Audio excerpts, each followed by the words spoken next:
It was a moonless night, total darkness swallowing the lonely, rural highway as I drove. My car was speeding down the road, headlights cutting through the inky blackness like twin beams of hope. I was exhausted from a long day and kept my eyes on the unending strip of asphalt ahead, occasionally glancing at the clock on the dashboard. It was past midnight, and the world seemed to be in a deep, impenetrable sleep. The road was empty, devoid of any signs of life. The only sound was the hum of the engine and the occasional rustling of leaves as the wind picked up.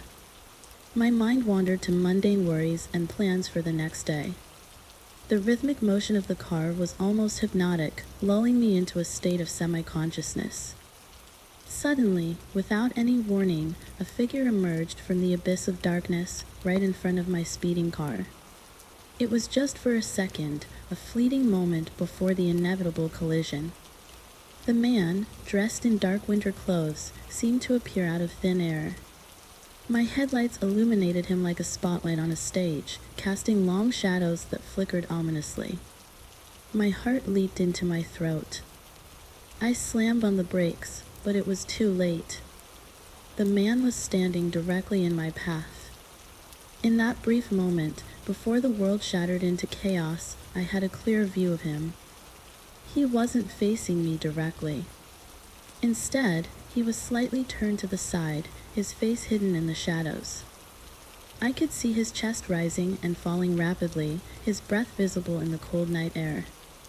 He seemed to be hyperventilating, as if he had been waiting for this moment with a mix of dread and resignation. His posture was tense, but he stood his ground, embracing the oncoming car with a stoic acceptance. It was as if he had been standing in the darkness for a long time, waiting for a vehicle to end his life. I barely had time to react. The car skidded on the asphalt, tires screeching, but the impact was inevitable. There was a sickening thud, and the world seemed to slow down for a moment. His body was thrown into the air, limbs flailing like a rag doll before crashing back down onto the hood of my car and then rolling off to the side. The car finally came to a halt, its headlights illuminating the crumpled figure lying on the side of the road. I sat in stunned silence, my hands gripping the steering wheel so tightly my knuckles turned white. My heart pounded in my chest, the adrenaline coursing through my veins making me feel lightheaded. I took a deep breath, trying to steady myself.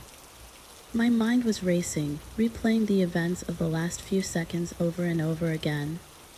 I didn't want to get out of the car, didn't want to face the reality of what had just happened. But I knew I had to. Slowly, I opened the car door and stepped out.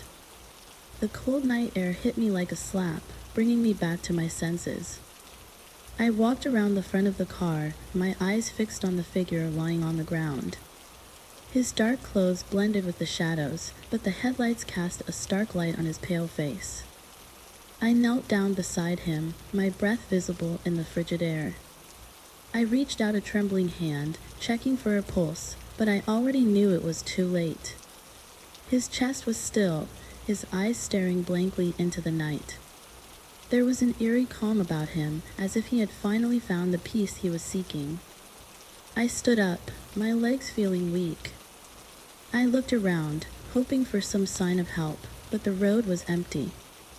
I was alone with the lifeless body, the silence of the night pressing down on me.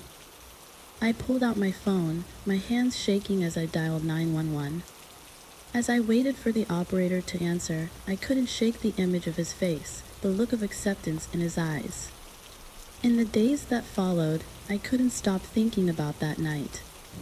I learned that the man had been suffering from severe depression, and it seemed he had chosen that lonely highway as the place to end his life. I was haunted by the thought that I had been a part of someone's final moments, that my car had been the instrument of their death. It was something I would carry with me for the rest of my life, a heavy burden that would never fully go away. I often wondered what had driven him to such despair, and if there was anything that could have been done to save him. But in the end, all I could do was remember that night, the darkness, and the man who had embraced it.